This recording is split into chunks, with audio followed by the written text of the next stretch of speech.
channel Maths by Mudita, and today we will be solving question number 10 of exercise 7.1. Let's read question number 10. Find a relationship between x and y such that the point x comma y is equidistant from the point 3 comma 6 and minus 3 comma 4. अब ये equidistant का तो आप देखिए बहुत बार ये कर ही चुके हैं, काफ़ी क्वेश्चंस हम कर चुके हैं, तो ये कॉन्सेप्ट आपको क्लियर हो गया होगा कि equidistant का मतलब क्या होता है. एक्चुअल में equidistant मतलब इक्वल डिस्टेंस पर है, ये पॉइंट इन दोनों से इक्वल डिस्टेंस पर है. तो पहले हम इस चीज़ को लिख लेते हैं कि भाई x कॉमा वाई पॉइंट जो है वो किस किस से इक्वल डिस्टेंस पर है, इन दोनों से. मीन्स 3,6 से एंड -3,4 से इक्वल डिस्टेंस पर है. इसको हम P ले लेते हैं, ये A ले लेते हैं और ये B ले लेते हैं. सो इक्वी डिस्टेंस की ये जो हम स्टेटमेंट इसकी बनाएंगे, ये बनाएंगे that PA square is PB square. मतलब अगर PA is equals to PB है तो उनके स्क्वायर भी क्या होंगे, इक्वल होंगे. अब देखिए इसने बोला क्या था, इसने तो कहा है कि हमें रिलेशनशिप निकालना है बिटवीन एक्स एंड वाई. देखो जब भी हम किसी तीन वेरिएबल के बीच में रिलेशनशिप निकालते हैं, इसका मतलब होता है कि वो एक इक्वेशन में बंध जाते हैं, वो एक इक्वेशन फॉर्म करते हैं दोनों मिलके. तो यहाँ पर भी क्या होगा कि आपको इनकी कोई ऐसी इक्वेशन बनेगी जिससे उनका रिलेशनशिप डिफाइन होगा. और ये कंडीशन आपको दे रखी है कि x comma y which is equal distant from these 2 points. इसका मतलब ये. अब हम इसी कंडीशन को लेके सॉल्व करेंगे और हम देखते हैं आगे हमारा क्या रिलेशन निकलता है एक्स और वाई के बीच में. देखिए अब पी ए जो हम निकालते हैं, अब इसके अंदर हम देखिए इक्वल भी रख सकते हैं साथ साथ, और हम आगे पीछे भी निकाल सकते हैं. जैसे पहले पी ए निकाल लीजिए फिर पी बी निकाल लीजिए. तो हम पहले पी ए निकाल लेते हैं. इसका मतलब x कॉमा वाई और a के पॉइंट है 3,6. अब हम ये हो गया x1 y1 x2 y2.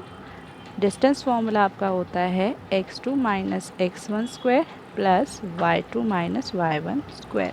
हम इसके अंदर देखिए वैल्यू डालेंगे. x2 minus x1 means 3 minus x square plus y2 is 6 minus y1 is y square. यहाँ तो दोनों ही वेरिएबल्स में आ गई ना इक्वेशन. इसका मतलब हम यहाँ पे क्या कर सकते हैं, आइडेंटिटी अप्लाई कर सकते हैं, a minus b whole square. तो इसमें फॉर्मूला बन जाएगा a स्क्वायर माइनस 2, ये देखिए ये a है ये b है, into a into b plus b square. अब हम इसमें भी सेम आइडेंटिटी अप्लाई करेंगे, ये a है ये b है, a square minus 2 into a into b plus b square means y square. तो ये आपका बन गया है 3 square is 9 minus 2 3 is 6 into x is 6x plus x square 6 square is 36 minus 2 6 इज़ 12 y प्लस वाई स्क्वायर.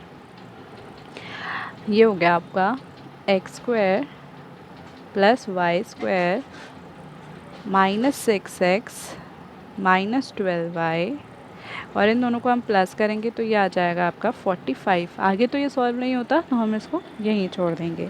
अब देखिए हमें आगे निकालना है PB. अब हम PB निकाल लेते हैं. तो PB के लिए जो हमारे पॉइंट्स हैं, देखिए P के पॉइंट्स हैं x comma y and B के पॉइंट्स हैं -3,4. रख देते हैं इसमें x1 y1 x2 y2. Again इस फॉर्मूले में हम वैल्यू पुट करेंगे. तो x2 minus x1 square, x2 is -3 minus x1 square plus y2 minus y1 is y, so y1 वो माइनस वाई स्क्वायर. अब देखिए मैंने आपको बताया था जब दोनों टर्म्स में माइनस होता है इसका मतलब उसमें कौन सा फॉर्मूला लगना होता है, प्लस वाला. तो हम यहाँ पर कौन सा फॉर्मूला अप्लाई करेंगे, प्लस वाला. तो a plus b whole square मतलब ये a है ये b है, a square plus 2ab plus b square मतलब x स्क्वायर.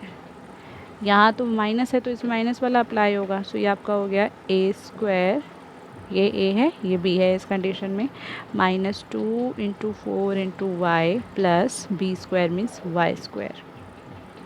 ओके अब देखिए 3 square is 9 plus 2 3 is 6, 6 into x is 6x plus x square minus plus 4 square is 16 minus 2 4 is 8, 8 into y is 8y plus y square।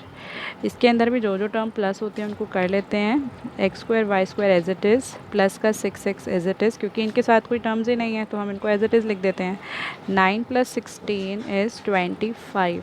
अब हमने ये तो लिख लिया, अब हमें जो लास्ट कंडीशन पता है वो क्या है, that P A square is P B square, ये इक्वल है, P A square is equals to P B square. अब हम इसके अंदर वैल्यू लगा देते हैं।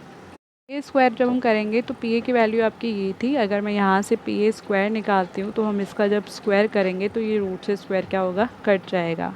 तो देखिए x square plus y square, ये पी ए की वैल्यू मैं डाल रही हूँ यहाँ पे, -6x माइनस 12y प्लस 45, इस पूरे का स्क्वायर कर देते हैं, इक्वल्स टू पी बी की वैल्यू आपकी ये रही, ये है x square plus y square plus 6x minus 8y plus 25 square. देखिए स्क्वायर से रूट आपको पता है कट जाता है तो ये दोनों में कट जाएगा, ठीक है। तो बचा क्या आपका, ये हो गया x square plus y square minus 6x minus 12y plus 45, और सामने आपका क्या रह जाएगा यहाँ पर, x square plus y square plus 6x minus 8y and plus में 25, स्क्वायर से रूट दोनों साइड में कट चुका है। अब देखिए ये एक्स स्क्वायर इधर प्लस में, सामने जाके तो माइनस में होगा ना, इसका मतलब हम इसको डायरेक्ट काट सकते हैं, ये डायरेक्ट कट जाएंगे। Y square same as it is ये भी कट जाएगा, बट ये क्यों नहीं कट सकते, इसके पीछे एक रीज़न है। देखिए -6x, जब आप इस 6x को इधर लेकर आओगे तो ये भी तो माइनस में हो जाएगा, और माइनस माइनस तो प्लस होती हैं, इनके पीछे क्या साइन था, देखिए ये एक्स स्क्वायर प्लस में है, उधर जाके माइनस होता तो एक प्लस का होता एक माइनस का होता, तो कट जाते दोनों। ये है माइनस का 12y, 8y को आप उधर लेकर आएंगे तो ये प्लस में हो जाएगा क्योंकि यहाँ पे ये माइनस में है। अब प्लस का 45 और ये 25 भी हम इधर ही रखेंगे, ले आएंगे तो -25 हो जाएगा। अब देखिए क्योंकि हमें रिलेशनशिप निकालना था तो आपने इक्वेशंस पढ़ी हैं किस फॉर्म में होती है, like ax plus b y plus c is equals to 0, सामने 0 होना चाहिए, इसलिए मैं सब टर्म्स को कहाँ ले आई हूँ, अपनी लेफ्ट हैंड साइड पे लेकर आ गई हूँ। अब देखिए माइनस माइनस प्लस होती है, साइन माइनस का मतलब ये आपका हो गया -12x, माइनस प्लस माइनस होती है, 12 में से 8 गया 4x, और साइन आपका बड़े नंबर का मतलब माइनस का आ जाएगा 4y, एंड इधर आपका आ जाएगा प्लस का 20 इज इक्वल्स टू में 0। अब ये इक्वेशन तो आपकी आ गई, ये रिलेशनशिप है, बट अगर आप कुछ कॉमन निकाल सकते हो तो कॉमन निकालो। जैसे आप देख रहे हैं यहाँ पे सारे 4 के फैक्टर्स हैं, इसका मतलब 4 हम क्या कर सकते हैं, कॉमन निकाल सकते हैं, और माइनस भी निकल सकता है कॉमन, तो -4 हम कॉमन निकाल लेंगे तो अंदर क्या रह जाएगा आपका, 4 के टेबल में 12 आता है 3 पर इंटू एक्स, देखिए माइनस बाहर है इधर भी है तो हमने कॉमन निकाल लिया तो इसका माइनस हट गया है, ऐसे ही इसका माइनस भी हट गया क्योंकि इसने बाहर कॉमन दे दिया है तो प्लस रह गया है यहाँ पे। 4 के टेबल में 4 तो 1 पे ही आता है तो ये y आ जाएगा एज इट इज़, ये प्लस है ये माइनस है, तो इसने अगर अपना माइनस बाहर दिया है तो इसके बाद इसका मतलब है इसमें अंदर माइनस रह गया है, क्योंकि माइनस माइनस आपकी क्या होती है, प्लस, अगर आप इसको मल्टीप्लाई करोगे तो आपका प्लस का ही आंसर आएगा। 4 के टेबल में 20 आपका आता है 5 पर। अब देखिए ये -4 इस पूरी इक्वेशन से मल्टीप्लाई हो रहा है, मतलब सामने जाके डिवाइड हो जाएगा, तो ये -4 विल बिकम 0, क्योंकि 0 से डिवाइड होगा तो आंसर तो 0 ही आएगा। तो ये आपका आ गया 3x plus y minus 5 is equals to 0, and यही हमारा रिलेशनशिप है बिटवीन x एंड y।